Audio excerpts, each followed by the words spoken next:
Now 6D, if you plan to waste your time by not letting me do it, it's your choice. Anyhow, I will not switch over from Skype to any other device, any other app. So the choice is yours. If you waste your time for me, that's your choice. I will continue on Skype only. So if you can hear me, please make sure that you are more attentive, more into it.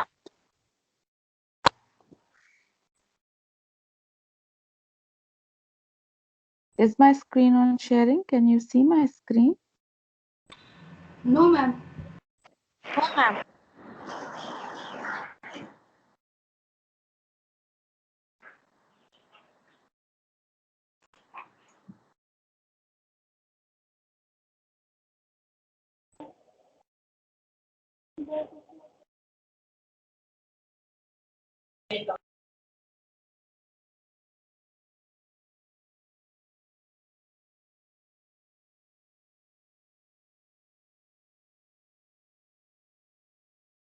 Good morning, ma'am. Good morning, child. Switch off your mics, everyone.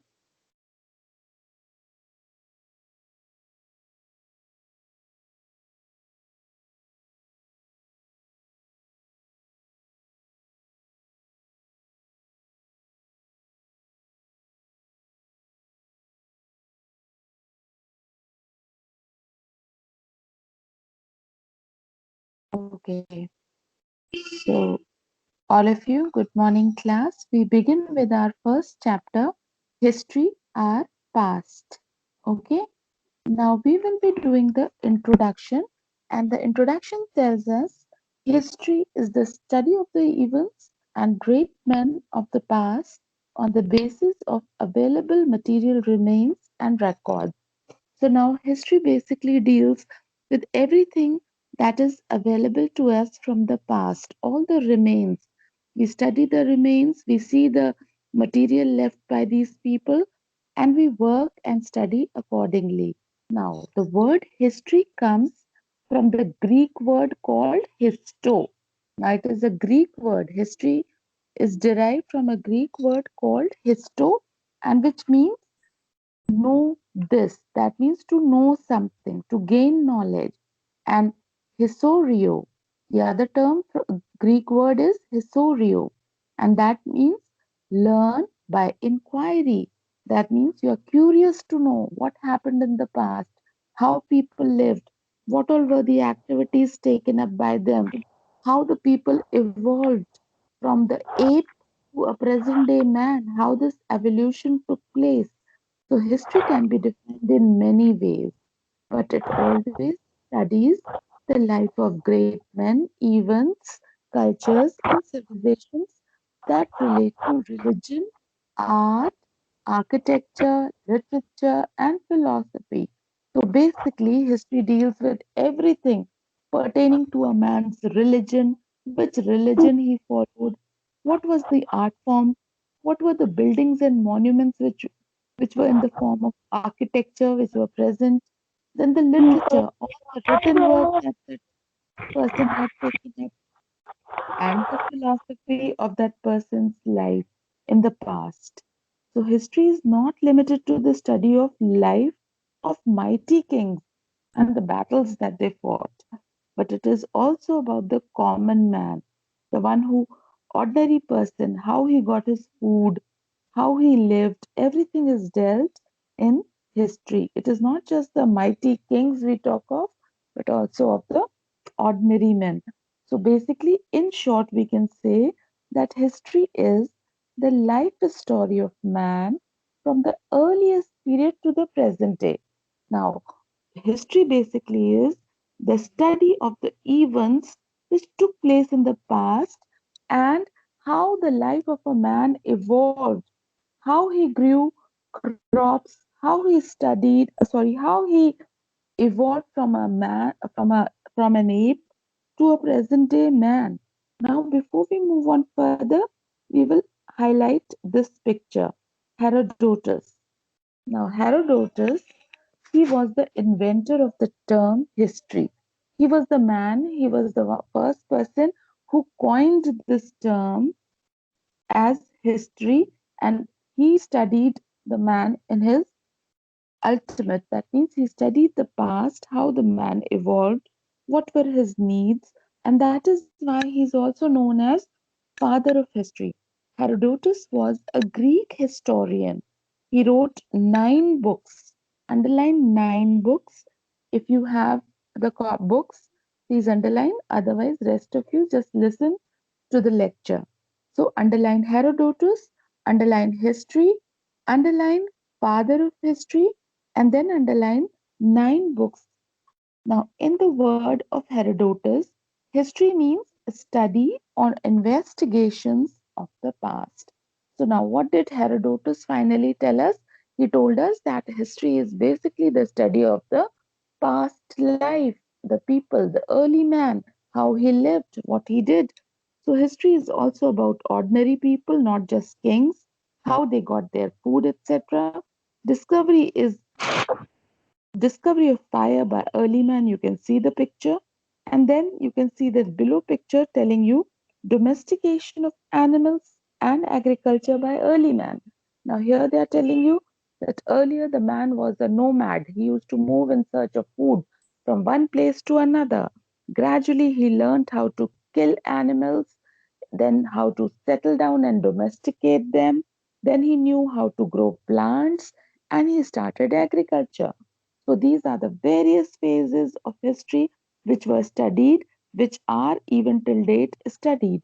So now we need to know what is the importance of history. Why at all do we study history? Why is it history is so important? So the importance is, the answer is, the study of history has got a very special importance of its own. And some of the important points are, it enables us to gain knowledge about great kings, statesmen, as well as lifestyle and culture of ordinary people. So they are telling you we need to study history because it tells us about the great people who lived on earth, the kings, their kingdoms, their lifestyle, and apart from now, the kings, even the ordinary people, the kind of life these ordinary people lived was also discussed and is a part of history. Number two, it enables us to find solutions to our current problems in a better way.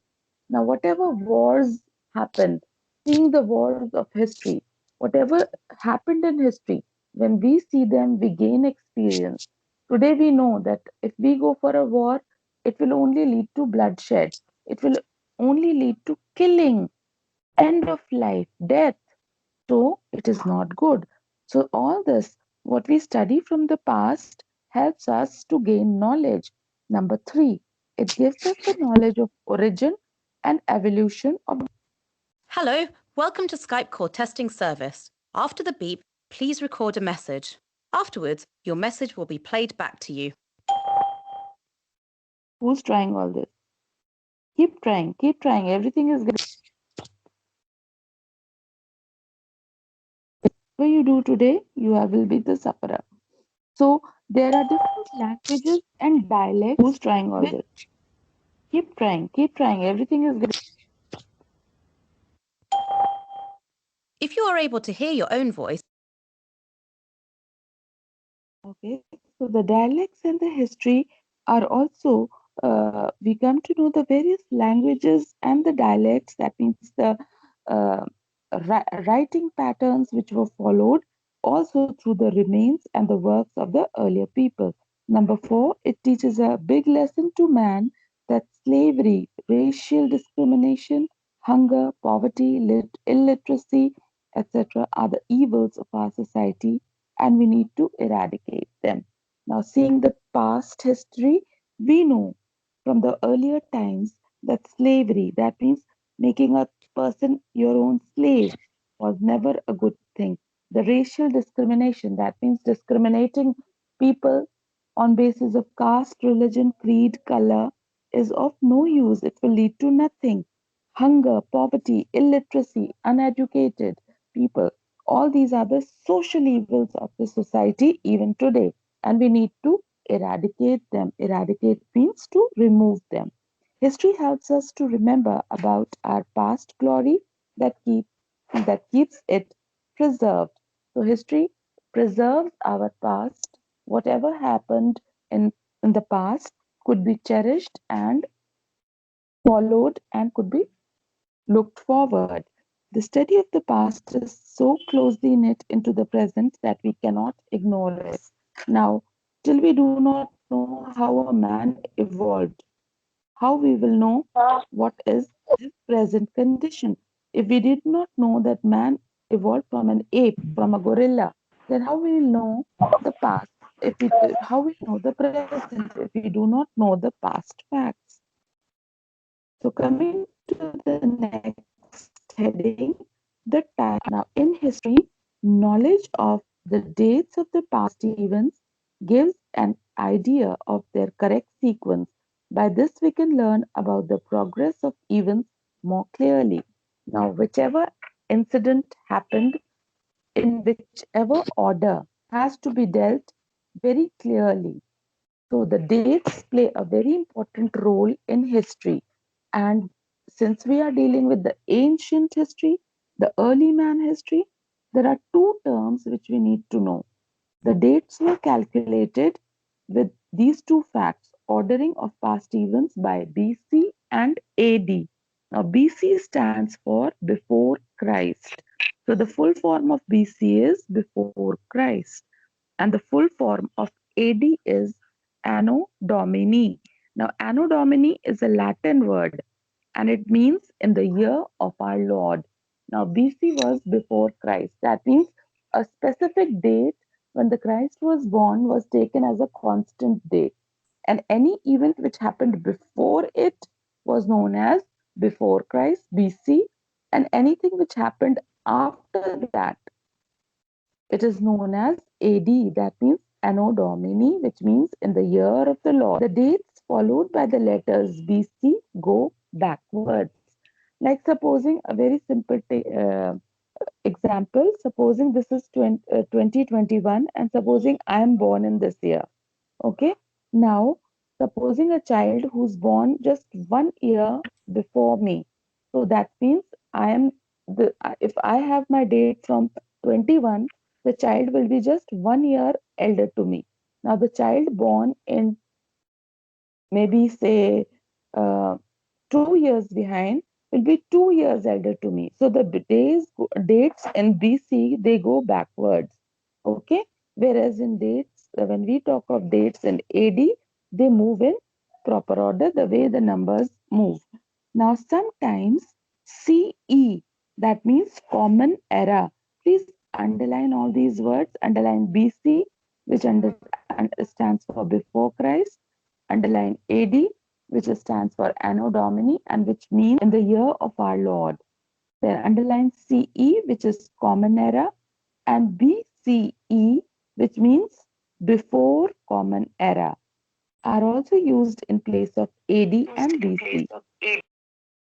If we add circa with any date, it means that such a date is an approximate date and is not exact. Now, supposing of a particular incident, we are not sure about the exactness of the day and the date, then we write circa in front of it, and that means it's an approximation. The date is not very authentic, not very correct. Now, the historians divide the past into two broad periods. So, the past history is divided into two broad periods. One is prehistory, and the other is history. Now, what is prehistory? Now, prehistory relates to that period when man was totally unaware of the art of writing. He did not know how to write, so there were no written records of that period. This period is referred to as the Stone Age. Underline Stone Age. Now, prehistory, where no written records are there, where people, the historians of today, they do not have much knowledge of the past. They only rely on the remains that were found. They had no other proof, and that period is at times also referred as Stone Age. And why Stone Age? Because at that time, people most of the time used stone implements stone tools, stone weapons, stone utensils also for their day-to-day needs. So that is why, since man was totally dependent on stone, so that period is also known as Stone Age. To understand the life of the prehistoric man, historians and anthropologists study about bones, tools, weapons, ornaments, cave dwellings, and paintings made by our ancestors. So all the remains that are left by the early people is dealt and studied by the historians and anthropologists to know about the past. Now, who are historians and who are anthropologists? Let us know that. So, for that, the study of history has sometimes been referred as humanities, but most of the time it is referred as in the field of social science.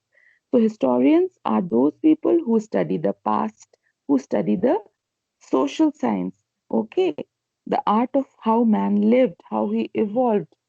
These, the people who study them, they are called historians. So, the people who study history, they are called historians.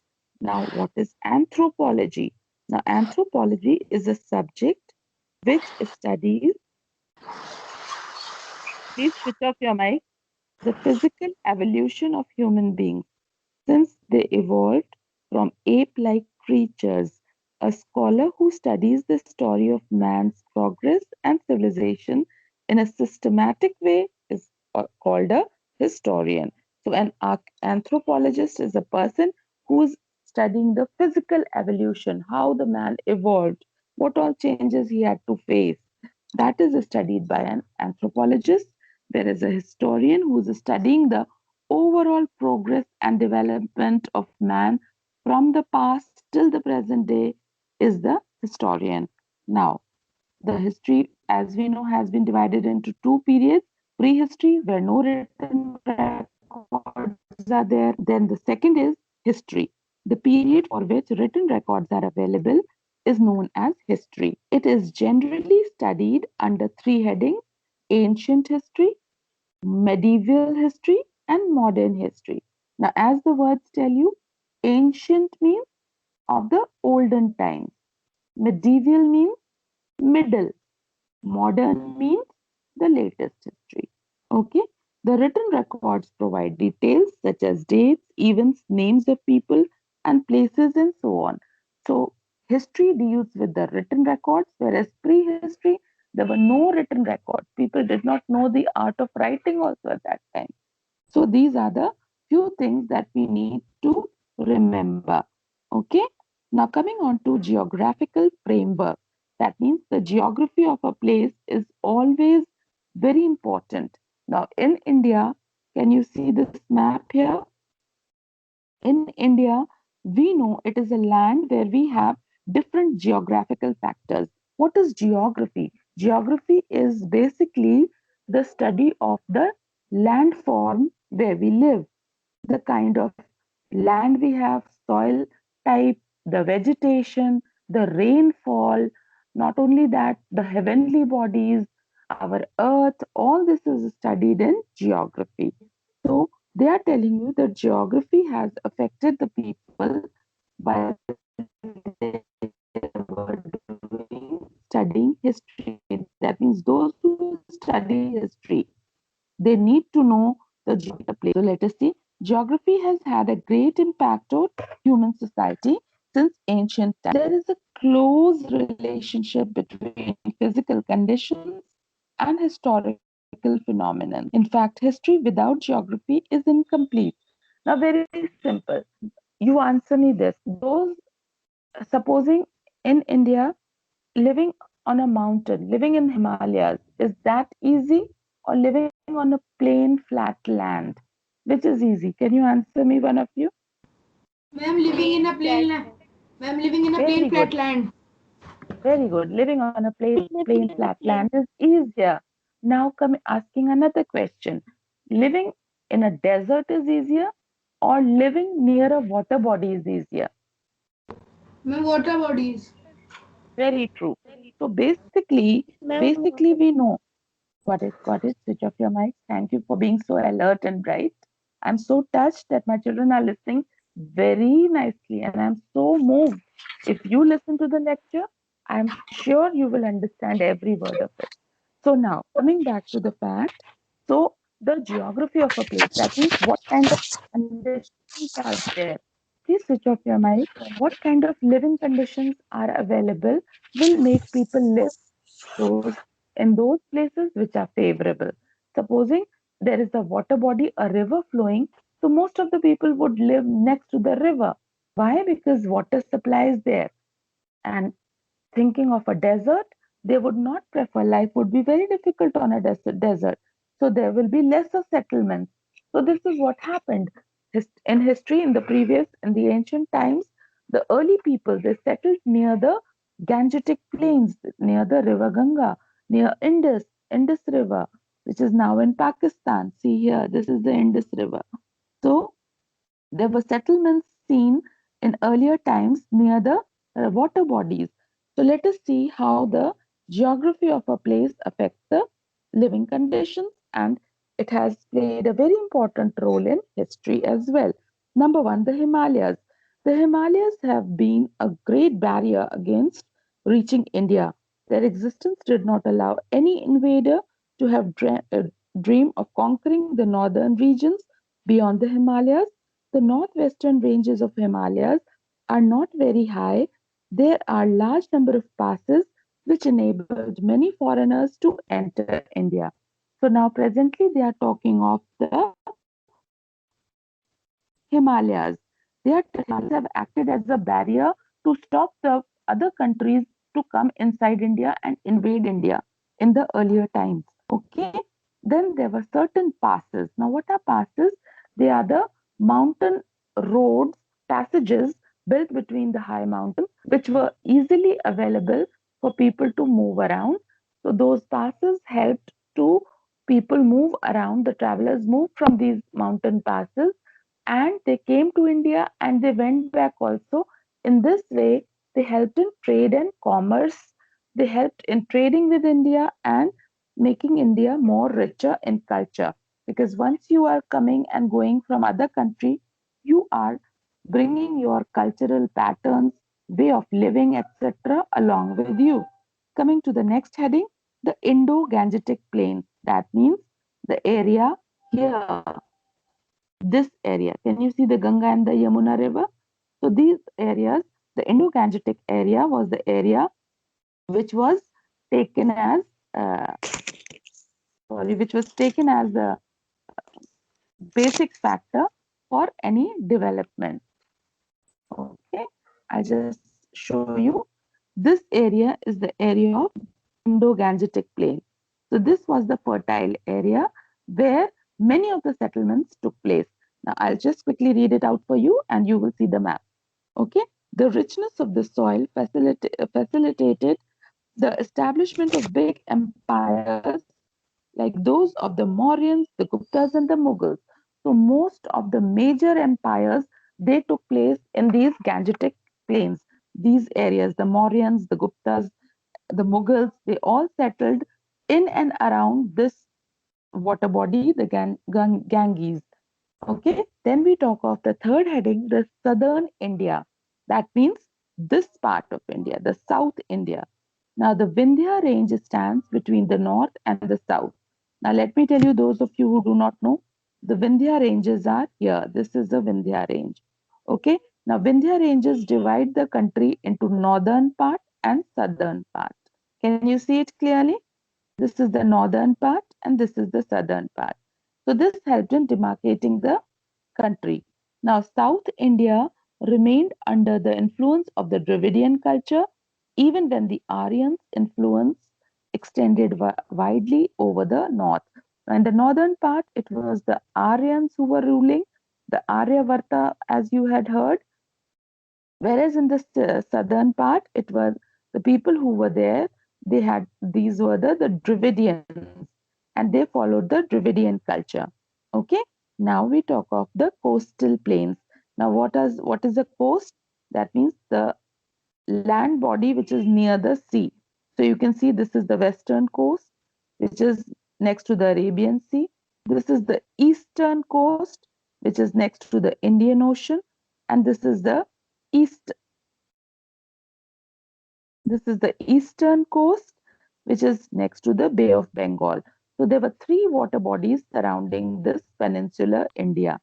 So the coastline, these will be the coastal plains. All this area from here till here is your coastal plain. All this is your coastal plain. So let us see. The long coastline has enabled India to maintain commercial relations with the faraway countries since the very ancient times. The wide size of the country is divided into many regions by rivers, mountains, deserts, and forests. India has fertile valleys and arid deserts. There are snow clad mountains and regions of scorching heat of sun. The country has all the three main climates and also records of world's highest rainfall. From cultural point of view, there are many cultures in India, but in spite of that, there is a deep underlying unity. So now they are telling you, since ancient time, India has had varied cultural and geographical conditions. There were mountains here, there were plains here, there was desert here, this Rajasthan area, and also the Kutch area. Then there were coastlines here. Then there is a central plateau region here. What is a plateau? It is a raised platform kind of a land, a tabletop kind of a land, which were here. Then there were swampy areas, which is still known as Sundarbans in these areas. Then there were huge mountains here. So all these climatic demarcations, all this cultural veracity, the variety has made India a rich and culturally impactful country. And this had led to a great, advancement. And that is why history has been a part of it and is rich in its culture and its heritage. Okay, we stop here. I hope you've understood every word that I've said. If you had any problem, please send me in the group any text message or any audio message if you have any problem. Okay, so bye, class.